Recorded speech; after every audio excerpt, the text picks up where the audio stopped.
আসসালামু আলাইকুম রহমতুল্লাহি ওবরকাতুহু। সম্মানিত দর্শক, নোবেল শান্তি পুরস্কার নিয়ে আমাদের দেশে হৈ হৈ রৈ রৈ কাণ্ড।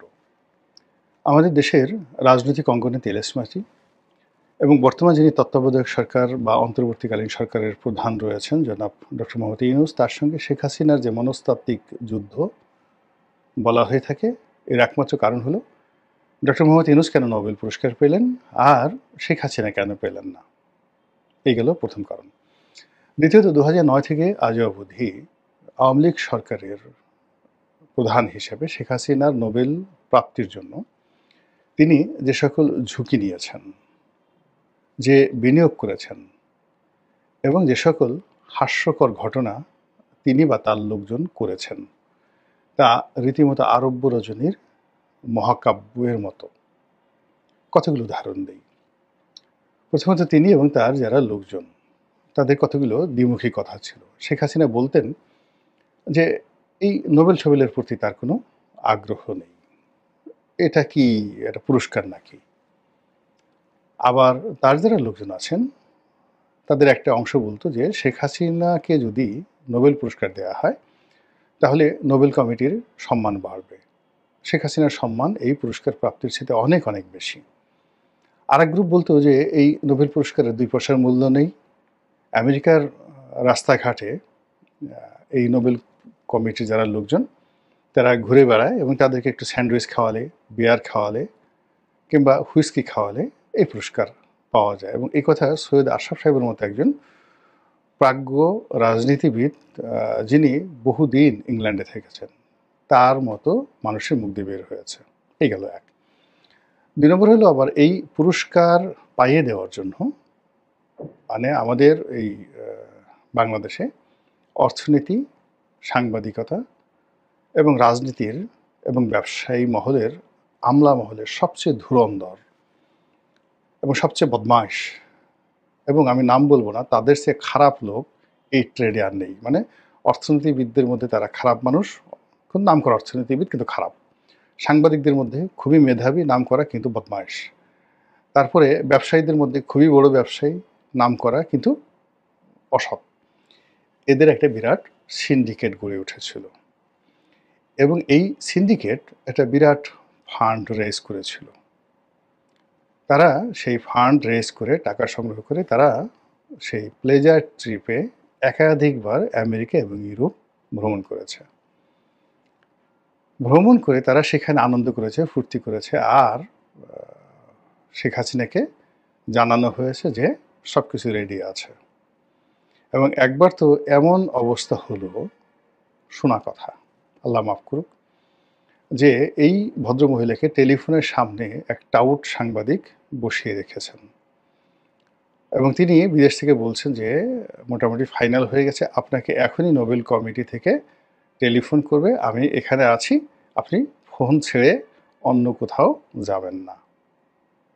এরকম একেবারে কিচেন ক্যাবিনেটের কিছু কথাবার্তা আমরা জানতাম। তো এই যে নোবেল নিয়ে যে বাংলাদেশে তেলেস্মাতি, সেই তেলেস্মাতি আমরা আওয়ামী লীগ জমানাতে দেখেছি। 1। 2 নম্বর হলো যে এই নোবেল পুরস্কার পাওয়ার জন্য শেখ হাসিনা পুরো একটা ঝুঁকি নিয়েছেন।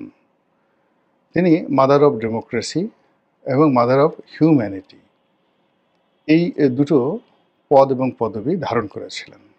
এবং তার যে মাদার অফ হিউম্যানিটি, এটার মূল কারণ ছিল তিনি রোহিঙ্গাদেরকে আশ্রয় দিয়েছিলেন। অর্থাৎ প্রায় 13 লাখ বা 12.5 লাখ রোহিঙ্গাকে তিনি আশ্রয় দিয়েছিলেন এবং এই রোহিঙ্গাদেরকে ভরণ পোষণের জন্য এ যাবৎকালে হয়তো 50,000 কোটি টাকার চেয়েও বেশি অর্থ ব্যয় হয়ে গেছে আমাদের এই গরিব দেশের মানে রাজভাণ্ডার থেকে। তো সেখানে অবশ্যই তার মানবতা কাজ করেছে।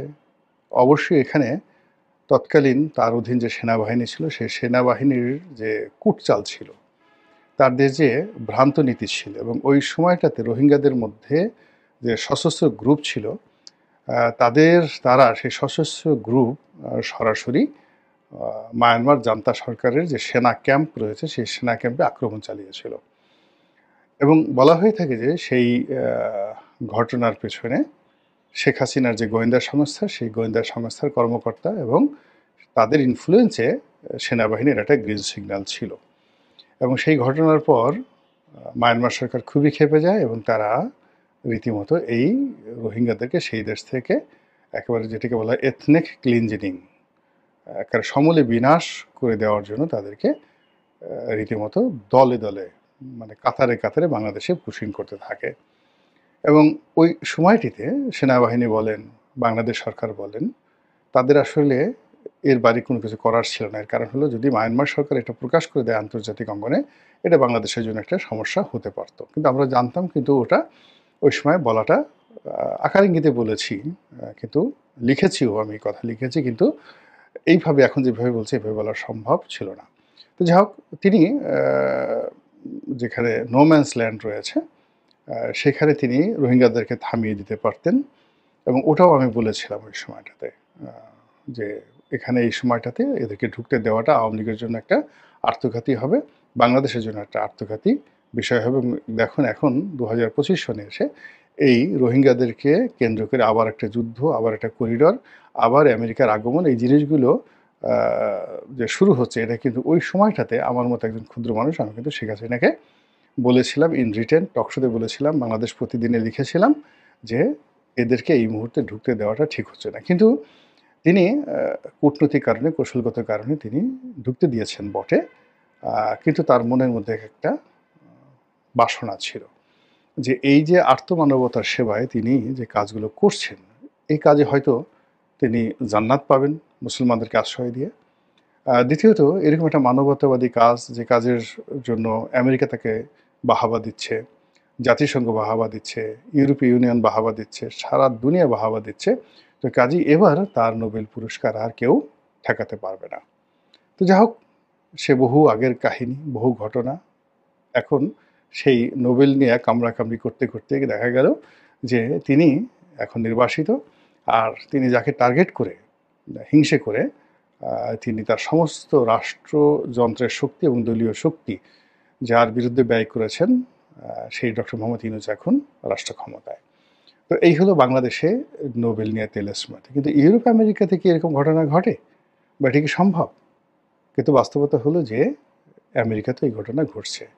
আমেরিকার যিনি বর্তমান প্রেসিডেন্ট ডোনাল্ড ট্রাম্প, তার পাগলামো, তার হঠাৎ বন্ধু বানানো, আবার ঠিক সেই বন্ধুত্ব শেষ করে দেয়া, ইউটার্ন নেওয়া, এগুলো তার জন্য খুব ডাল ভাতের বিষয়। তিনি যেভাবে ইলন মাস্ককে অল ইন অল করে তার সরকারে স্থান দিলেন, আবার ইলন মাস্ককে তার সরকার থেকে তাড়িয়ে দিতে তার 1 মিনিট সময় লাগলো না।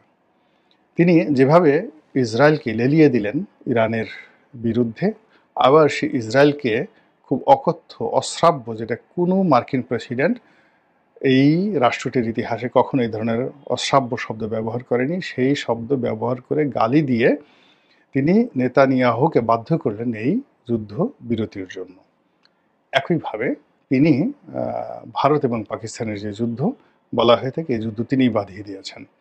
আবার তিনি এই যুদ্ধটা দুতিয়ালি করে শেষ করে দিয়েছেন। অর্থাৎ ভারত এবং পাকিস্তানের মধ্যে যে যুদ্ধ, এই যুদ্ধ মূলত ট্রাম্প বাঁধিয়ে দিয়েছেন, আর তার দুতিয়ালিতে তিনি এই যুদ্ধ শেষ করেছেন।